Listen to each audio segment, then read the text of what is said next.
요한복음을 시작하면서 우리는 예수님에 대한 어떤 묘사가 또는 증거가 말씀, 빛, 생명, 진리, 은혜 이런 단어들로 수식된 걸 보았습니다. 그리고 세례 요한은 예수 그리스도를 증거하는 자로 그를 성령으로 세례를 주시는 분이라고 그렇게 설명을 했습니다.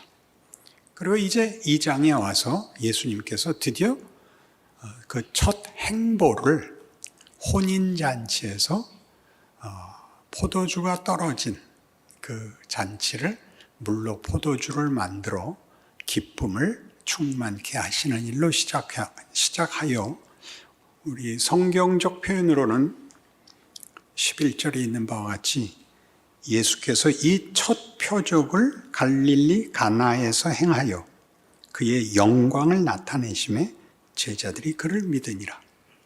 그러니까 이 영광은 우리가 보통 생각하는 승리, 이 경쟁적 승리와 다릅니다. 그러죠? 주께서 잔치를 기쁨으로 채우사 예수께서 누구신가 하는 부분에 대하여 이렇게 처음 이렇게 문을 열어놓는 장면입니다. 우리 다 살면서 경험하듯이 우리가 사는 세상은 결국은 죽고 마는 세상입니다. 그래서 나중에 오면 다 이런 후회를 하게 만들죠. 열심히 살아봤자야. 공부 잘하면 뭐해? 우리 동창들 만나면 공부 잘한 순서로 이제 진급을 했고 먼저 올라간 순서로 옷을 벗더라고요. 그래서 다 같이 모이면 제일 한심하더라고요. 공부 잘해서 뭐해? 그럼 공부 잘하지 않으면 뭐해? 세상은 결국 모든 것이 그저 후회스럽고 헛되고 답이 없는 세상을 살고 있는 겁니다. 요즘 젊은이들이 가지는 어떤 지혜겠죠. 결혼해서 뭐해? 애는 길러서 뭐해? 그럼 무슨 소용이 있어? 괜히 서로 못할 짓만 하는 게 인생 아니야? 그냥 나는 내가 책임지고 조용히 죽어갈게. 여기까지는 심합니다만 그 혼인잔치에 예수님이 오셔서 포도주가 끊어진 웃을 일이 없는 혼인잔치에 기쁨을 주시는 것으로 당신이 누구인가? 무엇을 하러 오셨는가? 우리와 우리의 운명과 무슨 관계가 있는가? 이렇게 탁 열어놓는 겁니다.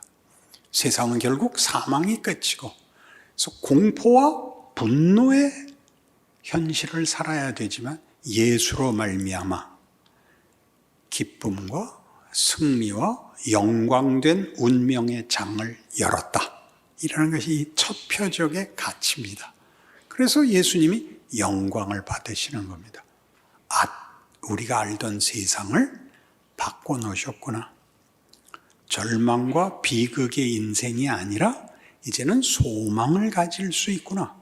라는 이제 문을 여는 겁니다. 한참 더 가면서 우리가 예수님이 하시는 일이 우리가 살고 현실로 맞는 것들을 어떻게 변화시키는가를 찾아보겠지만 오늘 그 첫 문을 열었다는데 가치가 있죠. 하필 혼인잔치일까요? 거기서부터 풀려야 되기 때문입니다. 에베소서 5장에 가보십시다.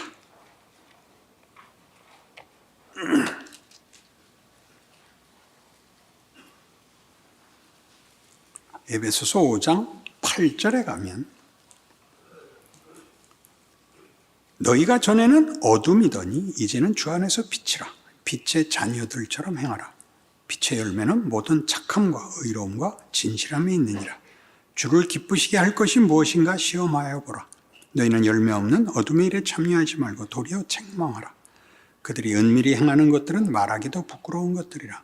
그러나 책망을 받는 모든 것은 빛으로 말미암아 드러나나니 드러나는 것마다 빛이니라.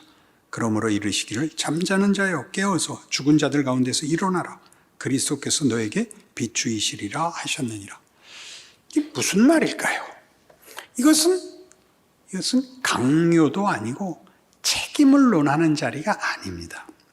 너희는 이제 더 이상 어둠이 아니고 빛이라, 그렇게 얘기합니다. 예수로 말미암아 우리는 신분과 존재와 그리고 운명이 바뀐 것입니다. 여러분 잘 아시는 고린도후서 5장 17절, 그런즉 누구든지 그리스도 안에 있으면 새로운 피조물이라, 이전 것은 지나갔으니 보라 새 것이 되었도다 입니다. 이 해석에 그 이중성이 있는데 보통 앞에 것만 알고 있습니다. 예수를 믿으면 새 사람이 된다, 새 존재가 된다, 새로운 운명을 가진다, 그것만 있는 것이 아니라 예수 안에선 세상이 바뀌었느니라. 그러니까 나만 변한 게 아니라 세상이 바뀌죠. 어떤 세상? 죽음이 전부인 세상에서 승리만이 있는 세상으로 옮겨오는 것입니다. 여러분이 하고 싶은 질문은 저도 다 압니다. 그러면 왜 이런 현실이 있느냐? 그것이 가장 유용하기 때문입니다. 고난과 지금의 눈물이 필요하기 때문입니다. 여러분들은 납득하시기 어렵죠? 그럼 이건 어떻습니까? 고린도 교회에 보낸 그 첫 번째 장에서 사도 바울은 이 얘기를 하죠. 너희들 너무 잘난 척하지 마라. 너희들이 다른 사람보다 우월하고 나아서 예수를 믿게 된 것처럼 얘기하지 마라. 십자가의 도가 믿지 않는 자들에게는 미련한 것이로되 믿는 우리에게는 십자가는 뭐라고요? 하나님의 지혜요, 하나님의 권능이니라.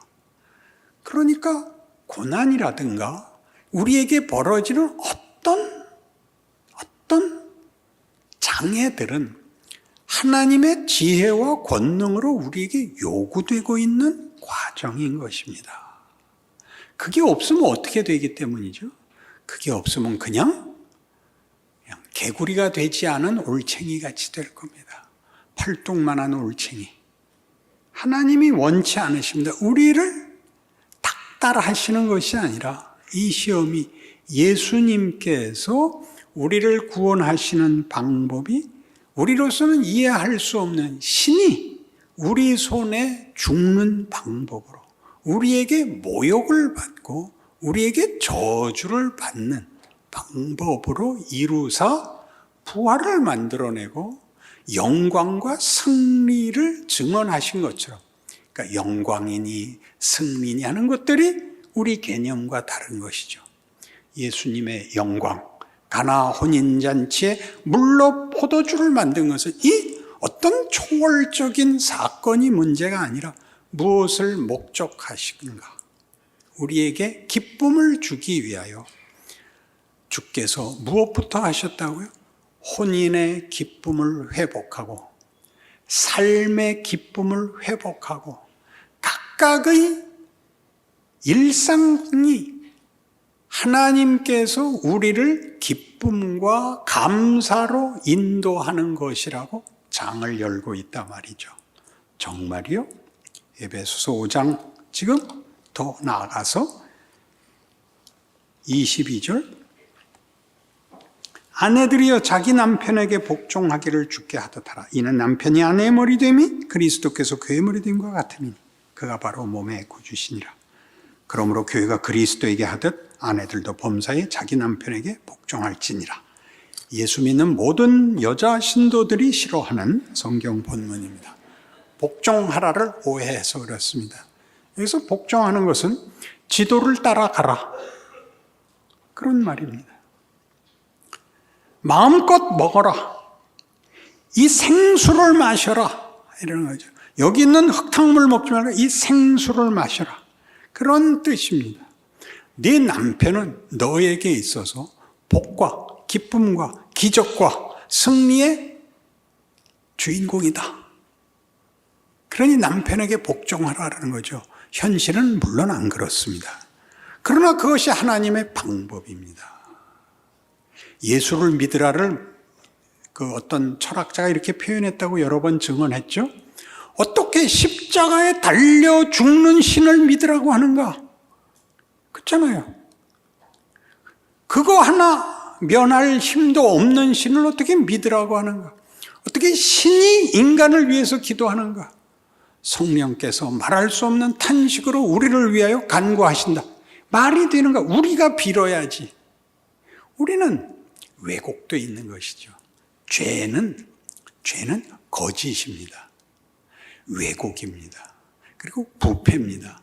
그것 자체는 자기 내용을 갖고 있지 않고 진리와 생명을 왜곡하거나 거짓말을 만들거나 부패시키는 것입니다.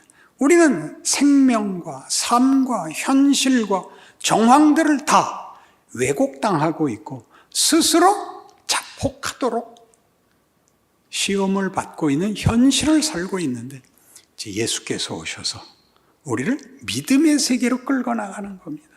영접하는 자 곧 그 이름을 믿는 자들에게는 하나님의 자녀가 되는 권세를 주셨다.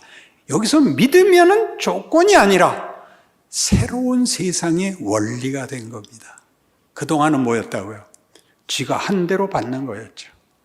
자기의 실력만큼 보상을 받고 그렇게 살다가 결국은 사망 아래 끝나는 인생을 살게 됐죠. 원망을 스스로에게 할 수밖에 없는 것이죠. 이제 믿음의 세계를 열어놓은 겁니다. 믿음의 세계란 원인 결과의 법칙을 넘어서 하나님이 우리를 향한 목적과 의지를 가지고 복과 승리와 기쁨을 약속하는 길로 우리를 초대하고 있는 것입니다. 그래서 남편에게 어떻게 하라고요? 복종하라고요. 믿음을 가지라고요. 이 왼수가 하나님의 지혜고 능력이다. 안 믿어지죠? 안 믿어지죠. 똑같이 남편에게 얘기합니다. 남편들아, 아내 사랑하기를 그리스도께서 교회를 사랑하시고 그 교회를 위하여 자신을 주신 거죠. 자기보다 더 크다고. 누가 죽으면 상대가 자기보다 더 가치가 있다는 거 아닙니까? 예수님이 자신보다 우리가 더 가치가 있다고 우리를 위해 죽으시는 겁니다. 그렇게 사랑할 수 있나요? 없습니다. 우리가 알고 있는 세계의 법칙과 이해로는 납득할 수 없습니다. 그러나 이제 예수께서 오셔서 문을 여는 겁니다. 너희가 살았던 세계의 기본 질서가 뭐냐? 공포다. 그죠? 절망이다. 분노다. 원망이다. 나는 다른 세상을 연다. 이제 너희는 그런 데 사로잡혀 있을 필요가 없다. 너희를 창조한 하나님, 나를 보내신 하나님은 그 목적이 너희의 찬송과 너희의 항복이다.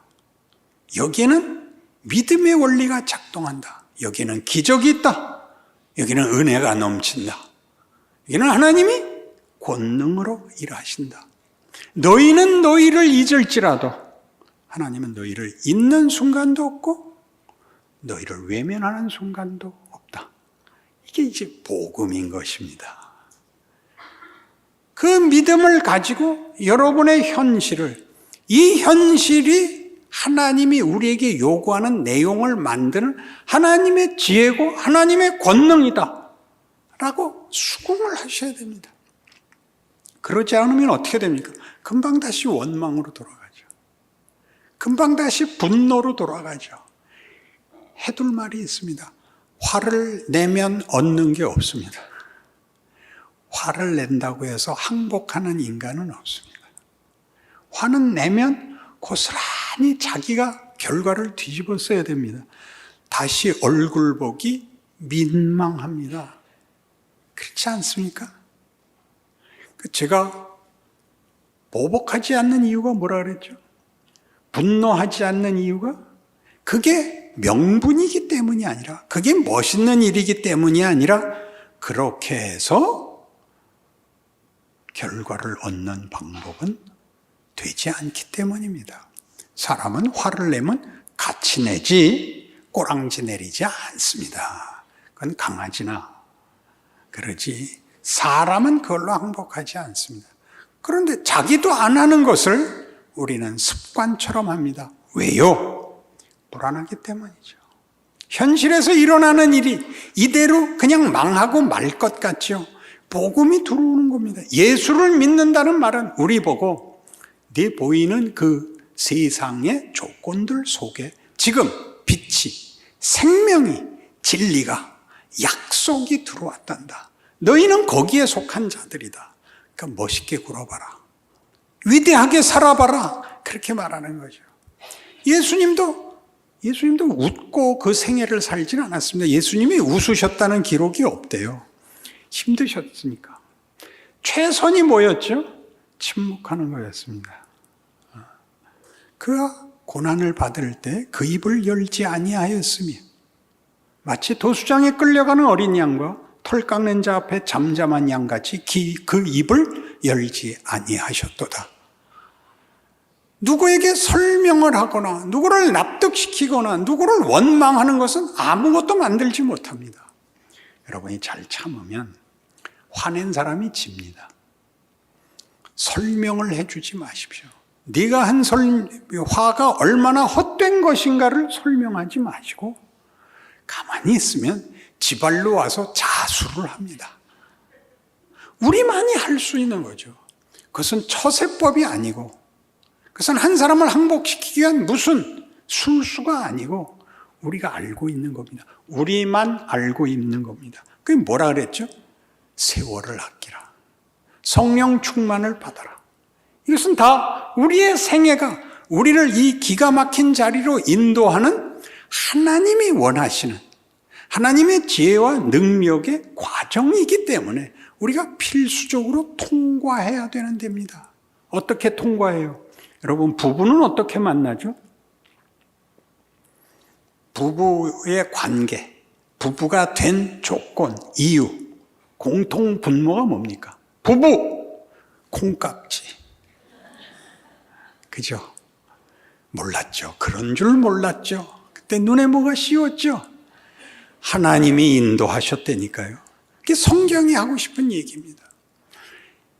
왜 에베소서 5장 22절 이하는 다짜고짜 아내들이여 남편에게 복종해라. 남편들아 아내 사랑하기를 그리스도께서 교회를 위하여 자신을 주심같이 하라. 라고 큰 소리를 칠 수 있나요? 강제력이 아닙니다. 내가 계획했다.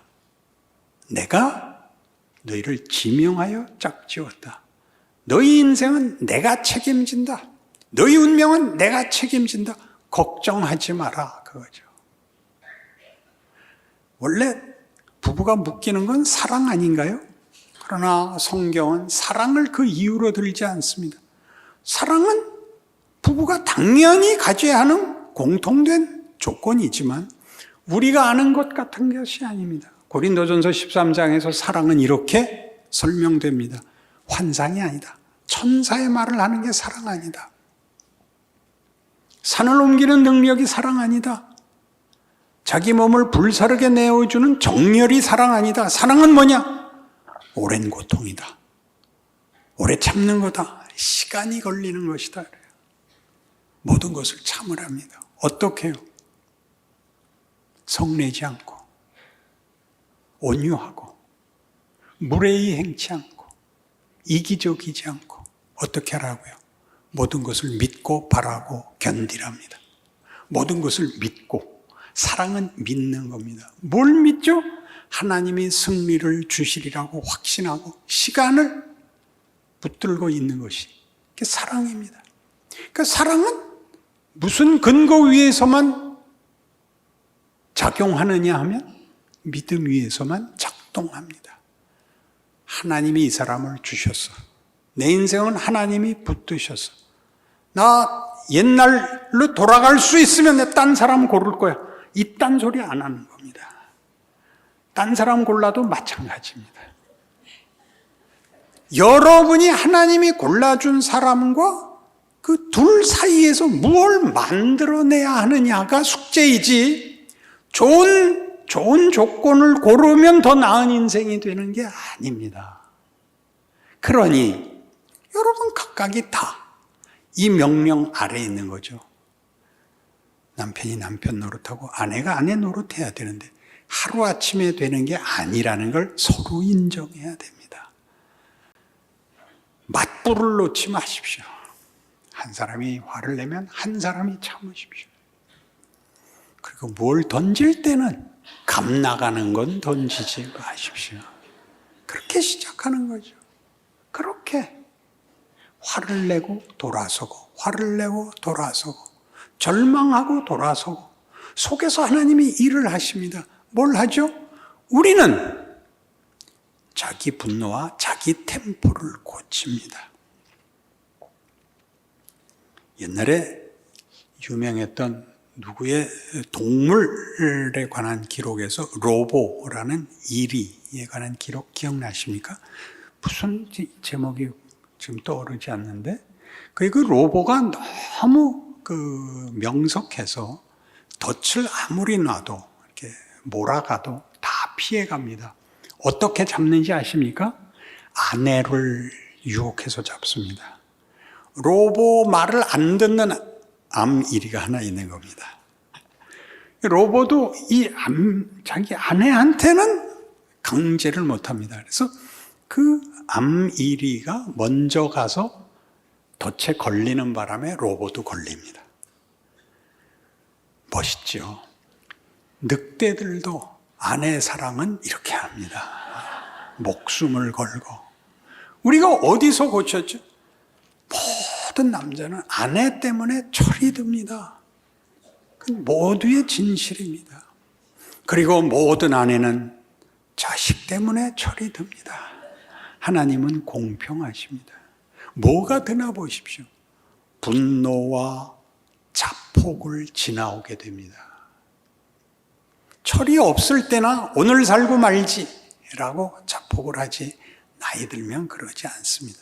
믿지 않는 사람들은 어떻게 견디는지 사실 모르겠습니다.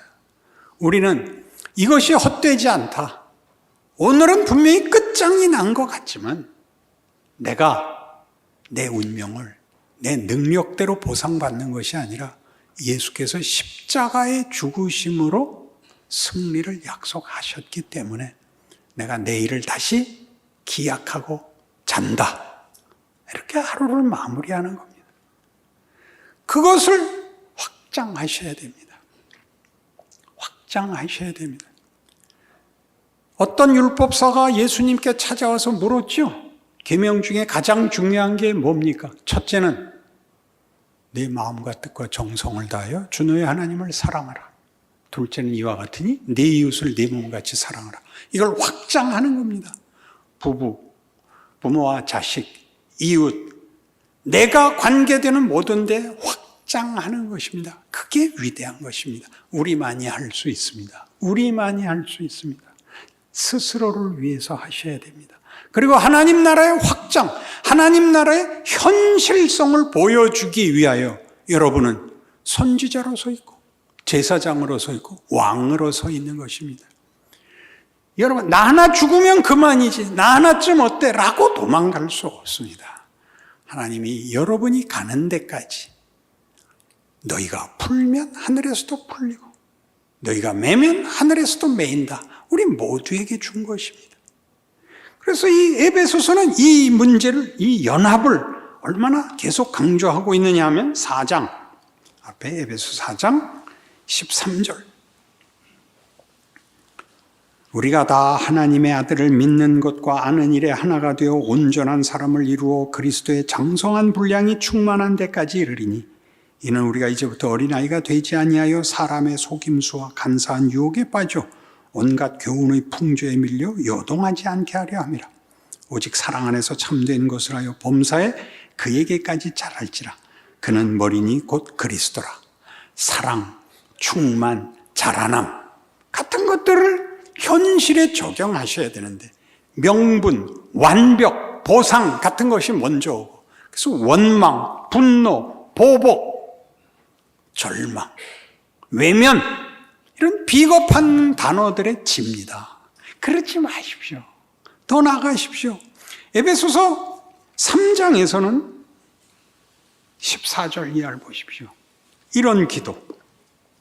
이러므로 내가 하늘과 땅에 있는 각 족속에게 이름을 주신 아버지 앞에 무릎을 꿇고 비노니 그의 영광의 풍성함을 따라 그의 성령으로 말미암아 너희 속사람을 능력으로 강건하게 하시오며 믿음으로 말미암아 그리스도께서 너희 마음에 계시게 하시옵고 너희가 사랑 가운데서 뿌리가 박히고 터가 굳어져서 능히 모든 성도와 함께 지식이 넘치는 그리스도의 사랑을 알고 그 너비와 길이와 높이와 깊이가 어떠함을 깨달아 하나님의 모든 충만하신 것으로 너희에게 충만하게 하시기를 구하노라.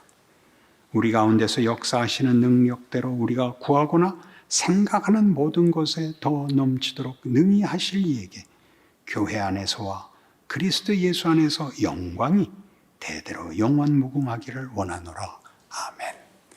이게 우리입니다. 이게 교회입니다. 우리 인생입니다. 우리가 걷는 현실입니다. 하나님이 우리가 구하는 것보다 더 넉넉하게 우리와 우리의 현실을 통하여 영광을 받으시겠답니다. 기도하십시다. 하나님 아버지 은혜를 감사합니다. 우리가 하나님의 자녀고 하나님의 영광의 증언이고 하나님의 기적의 손길이고 우리의 현실이 우리의 복이라는 사실을 인정합니다. 우리가 더 순종하고 더 믿음을 가지고 이 약속들이 가지는 위대함을 살게 하심으로 하나님 영광 받아 주시옵소서. 예수님 이름으로 기도합니다. 아멘.